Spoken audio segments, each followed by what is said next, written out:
Hey, okay, so first of all, I'm getting over sickness.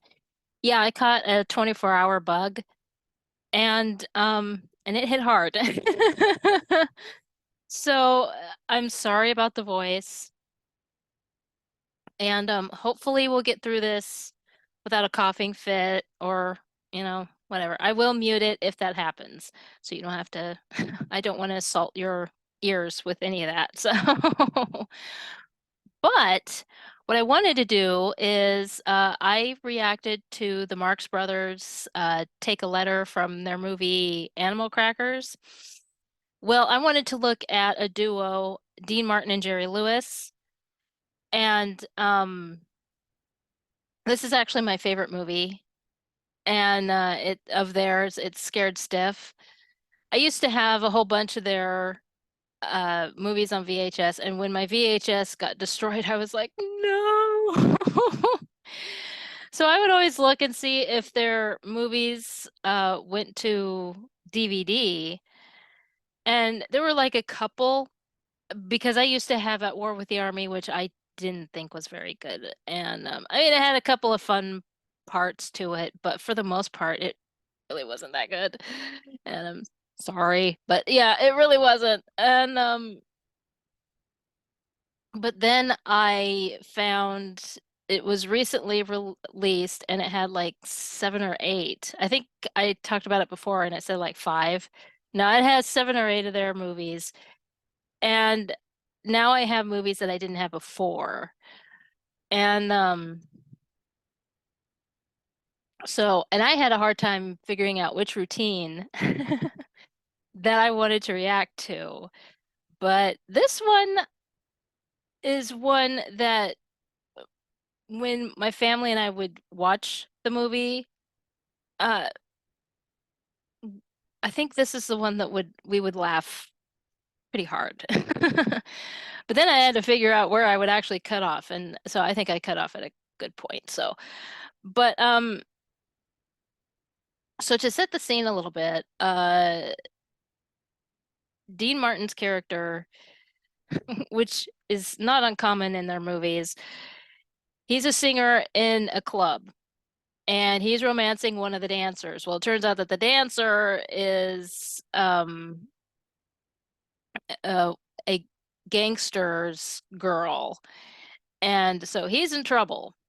And uh, Jerry Lewis's character, who is, of course, the best friend of uh, Dean Martin's character is named Larry Todd. And Jerry Lewis's character is named Myron. He's gonna go and talk to the gangsters and try and get him off of Larry Todd's back. So the gangsters are at this hotel. So this routine is known as the hotel. So let's look at it, shall we? Leave your door open and your motor running. I might be coming out in a hurry.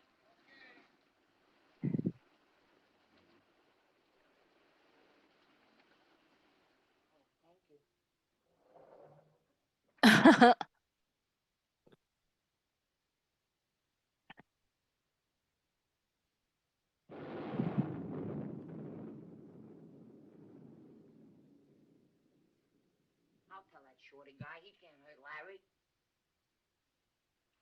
Not while Larry has friends like Big Myron. You tell him. I'll go right in there and I'll say to him, Shorty, listen here. If you hurt one hair on Larry's head, you'll have to deal with me. You better watch your step. Because I'm a killer. You're a killer? I better think this thing over. Myron. Huh? Myron. Me?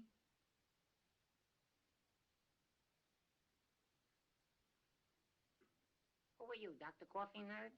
No. I am the voice of your conscience. You're not going to run out on Larry, are you? Remember, he's your best friend. He's in trouble. Now you go in there and show that gang that you're just as tough as they are. I can't go in there and fight that whole mob. They got guns. You can get a gun. They got blackjacks. You can get a blackjack. They got big, strong muscles. You can get a blackjack.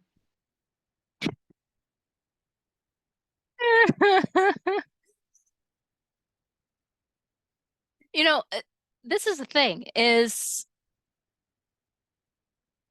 when I was a kid, um, and even in high school, for some reason, and I don't know how it was everywhere else, of course. I'm just going by in the small town that I lived in. For some reason, we had the understanding that because of um, the Parent Trap, Disney was the one that came up with this double, like the mirror effect uh, of seeing the same actor twice. And he wasn't the first to do it. Yeah, there are a few silent films. In fact, Son of the Sheik, you see two Rudolph Valentinos. Rudolph Valentino played an older version of the Sheik and then played the son of the Sheik. So at one point in the film, you see two Rudolphs. And then there's a movie where you see two Mary Pickfords. I don't remember which one it is. It could be Pollyanna, I think. I think it's her version of Pollyanna. And it seems like now uh in the Marx Brothers Duck Soup, there's of course the iconic famous where Groucho and Harpo do the mirror routine, and I'll have to react to that. But and then later on, Lucille Ball and Harpo do it on the Lucy Show, and um, well, the thing about it is that the director actually did that in a um, silent film that he did, and now that I'm thinking about it. It could be a mirror effect, it could be one of the special effects, or it could be that it was twins. So I'll have to look back and I'll correct myself. But yeah, he did that mirror effect before, so it's not brand new as of but because I've seen it and it is the same guy looking at himself and then later so I think it is a twin thing. And yeah, I think it's twins. But anyway, so it's just hilarious to me that and that for some reason because Walt Disney did it, he was the first to come. It's like, no, not really. There are certain special effects that the Disney studios came up with. And y- but as for this, because it was it's, no, not at all. All right, let's see how this goes. No, I can't do it, and I won't do it. Oh, it's easy, Myron. All you have to do is be tough. What, you mean like this? All right, you guys, line up against that wall. He wants me to be tough.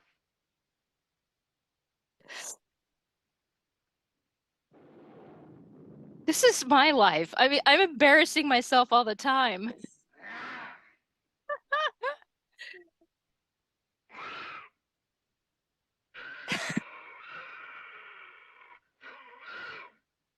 Myron. Myron. Myron! That's tough enough. Now get going.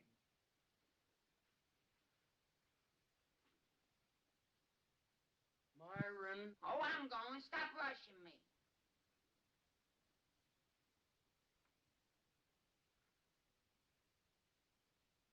Hurry, Myron. I forgot what I was supposed to do. Oh, Myron, I'm at my wit's end with you. You're supposed to help Larry, right? Well, go in there and be tough. Show him your boss. Assert yourself. You know what you've got to do. Now get going. Show 'em who's boss. Don't take no for an answer. Tell 'em what you want and see that it's done the way you want it. Now get going and don't come back. Get going already.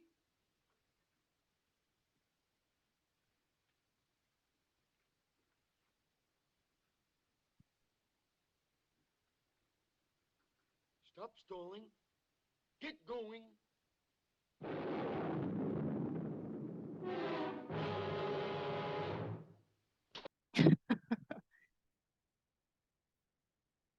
You know, this is the kind of comedy that I feel is lost because, and it could be just me, but the uh the facial expressions, and which is like a form of pantomime, and and just make the scene. And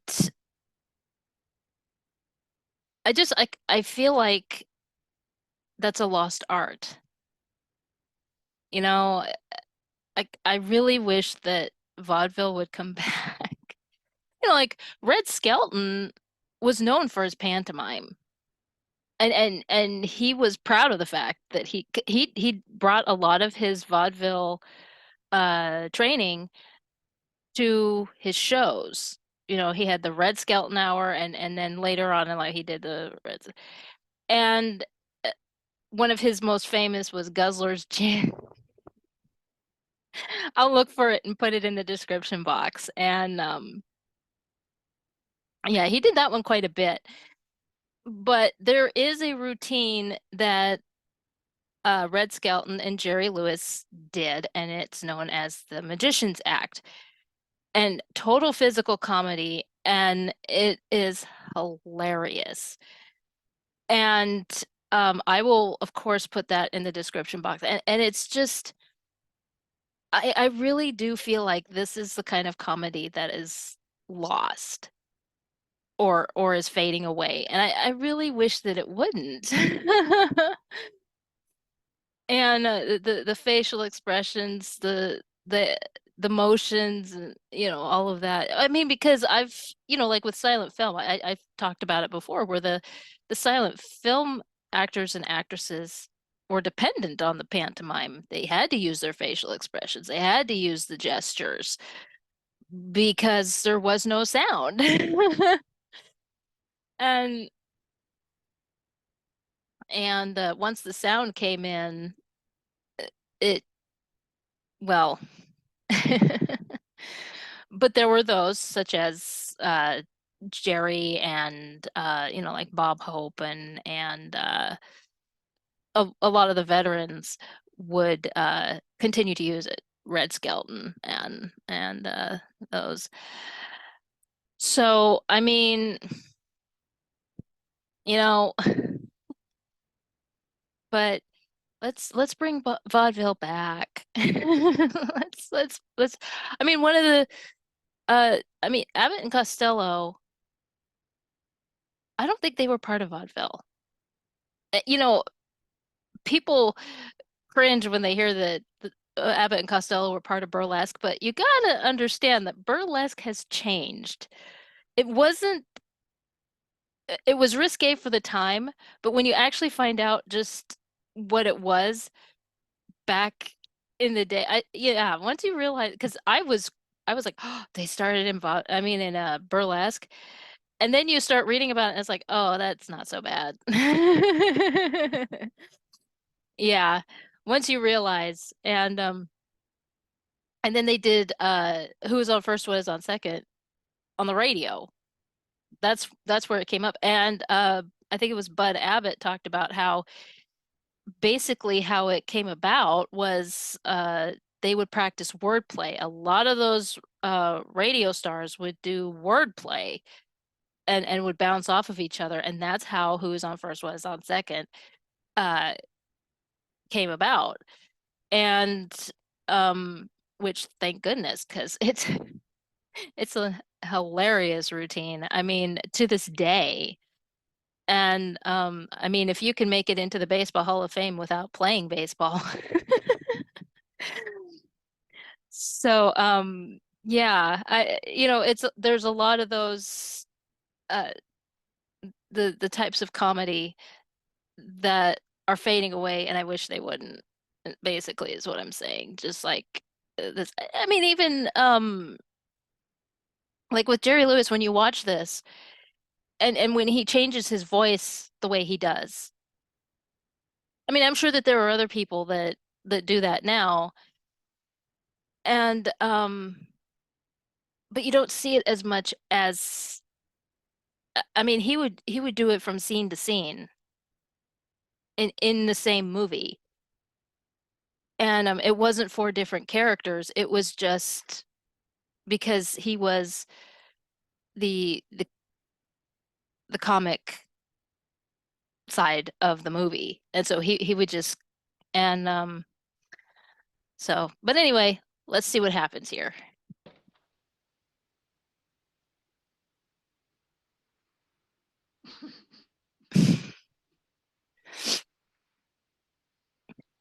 Somebody's got to move. Just like that.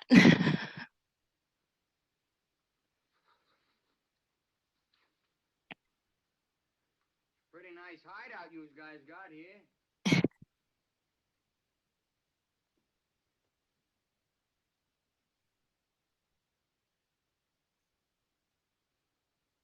Now get out of the way. Hey, when I say get out of the way, I mean it.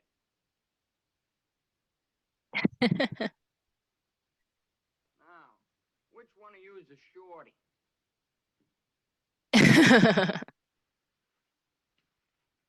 Listen here, shorty. I want you and your guys to lay off Larry Todd. Happens to be a personal friend of mine.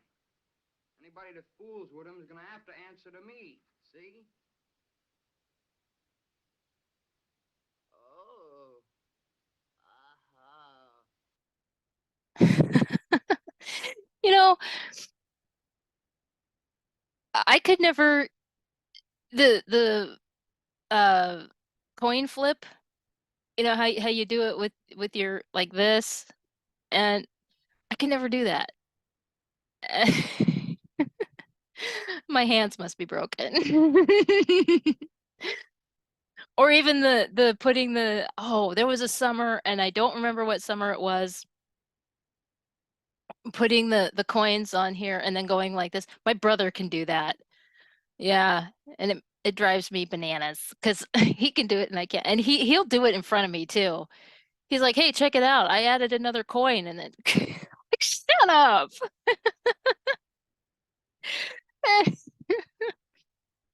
But